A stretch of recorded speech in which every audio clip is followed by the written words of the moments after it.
Viridian, The Green Guide, by Clouds. My head in the clouds not coming down. Read by Oakshadow5. Chapter 40. Theory.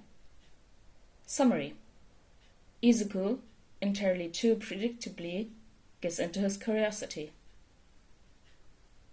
Izuku was about to close out of his most recent quirk theory lesson, but then frowned and hesitated before reopening his online textbook. For the past week, he hadn't been able to get what Eraser had said about the symbol of evil out of his mind.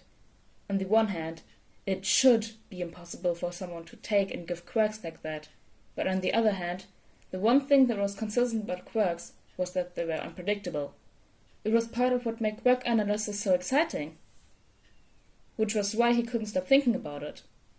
If Alpha 1 really did exist, or even just had existed at some point, it could spark so many new theories about how quirks work, even how they began.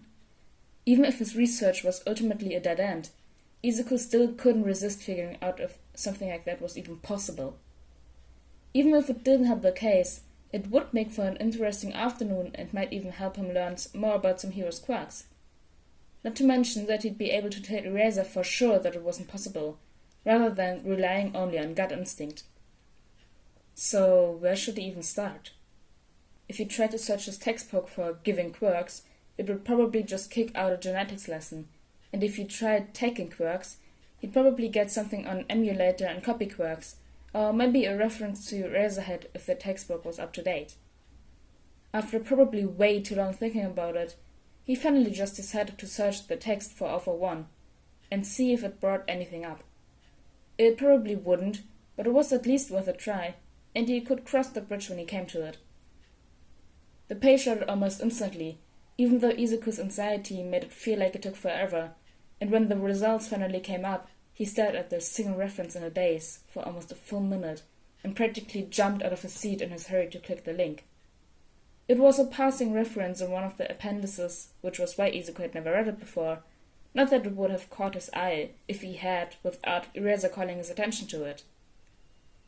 Transferable quirks, though theoretically possible, Snyder, 2308, are largely considered to be a myth by both the academic community and the world at large, which is why they will not be covered in any great detail here.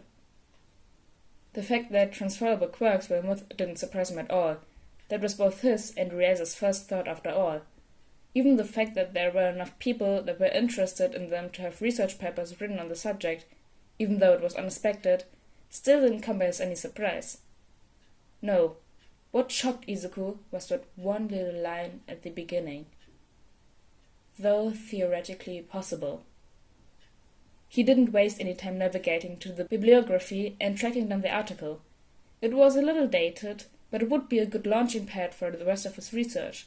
The article itself was a bit dated and had originally been translated from German, so there were a few uncommon or niche words that Izuku had to look up, but it actually provided a good overview of the theory behind transferable quirks. According to the article, the main basis for the transferable quirk theory was that quirks have unlimited potential. It was possible to have a quirk that allowed a person to survive in space, or to jump higher than skyscrapers. It also had to be possible that a person could have a quirk that could take away another person's ability, or even force an ability to manifest. Izuku rapidly took notes as he read, noting down quotes and citations alongside his own thoughts and theories, as his brain raced around in circles, trying to disprove what he was reading. If quirks like this existed, why didn't anyone know about them? Were they just super rare? But Izuku knew about some quirks that only one person manifested, and yet they were still talked about and even taught about in schools, so it couldn't be just the rarity. And if these quirks did exist, why weren't they helping quirkless people? If they could transfer a quirk into someone quirkless, why wouldn't they? Didn't they realize how hard it was for Izuku to be the only kid in school without a superpower? Why couldn't they have given him a quirk? Izuku forced himself out of the spiral when he realized that he had somehow snapped the pencil he was using in half. He stared at it in shock for a moment before shaking his head and getting a fresh pencil. That must be a fluke. There was no way he was strong enough to break a pencil just out of stress, even if he had been getting more exercise as a vigilante these past few months. Izuku finished reading the article without any further incidents and was about to turn to the bibliography to find some more sources when he stopped and opened up a search engine instead. Using the bibliography would lead him to older articles than he really wanted, considering that the article itself was almost 50 years old, but if he were to look up reviews of that article, those would most likely cite more recent research as they attempted to either refute or confirm the original article's thesis. Most of the reviews he found were attempting to basically bash the transferable quirk theory in general, and most of them cited the same 3 articles that supposedly disproved it. The problem was that when Izuku read those articles, they were biased. It was pretty clear that they were relying more on rhetoric than research, and were letting the conventional wisdom of how quirks are supposed to work color their hypothesis. That didn't necessarily mean they were wrong.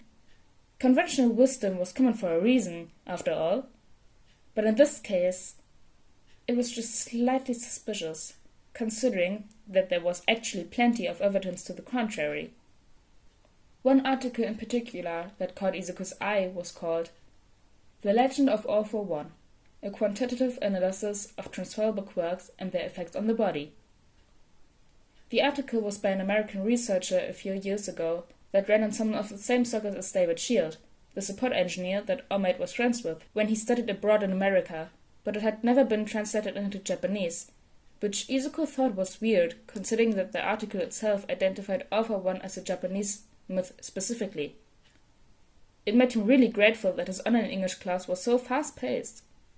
He still had to have a dictionary open as he read, but he was able to read the article without too much trouble, even more so because most of it was charts that showed the evidence in support of the transferable quirk theory. Izuku's vigilante alarm went off just as he was about to dive into the charts, and it startled him so badly he jumped out of his chair and slammed his notebook shut. Was it already that time? Izuku frowned indecisively for a long moment before cancelling the alarm and sitting back down. This research counted as vigilantism, especially since it was looking more and more like transferable quirks are possible, and Izuku needed to know everything he could about them. Eraserhead would kill him if he went into a fight unprepared. Izuku spent the next several hours combing through all the evidence that the article provided. There were several people who lacked the extra toe joint, but had still manifested as quirkless, while other people had it, but had manifested quirks anyway. Even once he considered that some of those could be explained by quirks with restrictive activation costs, mutation quirks that cause abnormalities in the feet, or even just people downright lying, there were just too many cases for Izuku to ignore. The most concerning section of the article had been the section on people who had the extra toe joint and should have been quirkless, but had somehow manifested quirks anyway. According to the limited research that had been done, those individuals had, with few exceptions, died remarkably young. Most of them showed signs of impossibly early muscle atrophy, as well as Alzheimer's and dementia. From the brain scans included in the article, it looked almost as if the brain was eating itself alive. It was practically identical to the autoimmune response Eraser had described in the Berserker that catch-up, which meant that somehow the villain factory was trying to force extra quirks into those people and was trying to compensate for the body's response by forcing mutations. The only problem was that the experiments weren't working. Hamazaki was still going brain-dead, just like the naturally quirkless people in the article. As the sun came up and he finally went to bed, Izuku couldn't help but feel grateful he'd never been offered a quirk that wasn't his. It seemed like it would be really hard on his body.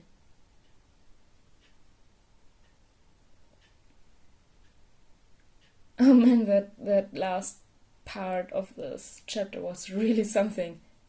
In the last sentence, like, I don't want a quirk that isn't mine. Well, look at the canon universe, Izuku. Yeah. Anyways, guys, I hope you guys enjoyed chapter 40. Oh my gosh, we're in the 40s? Hello? Of Viridian the Green Guide. And I'll see you all next time. Bye! Hey, outtakes. Wait, am I supposed to pronounce this German because there's an SCH in this German?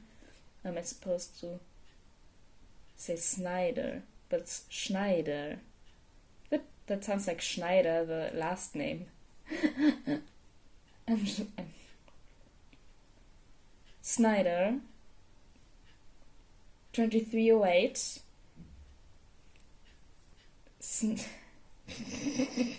Wait, how am I supposed to pronounce that? It's just like the two languages I can speak just mashing. And like it's like smashing my head on the table. And just biblio. It was hard enough to figure that out in German. Wait, from German? That's wrong. That's a spelling mistake. It's supposed to be. Oh my gosh, from German. My mother tongue is represented in one of my favorite fics. Oh my gosh. So it is Schneider, but it's spelled wrong. Schneider, the last name Schneider is with an A, not an A, an E after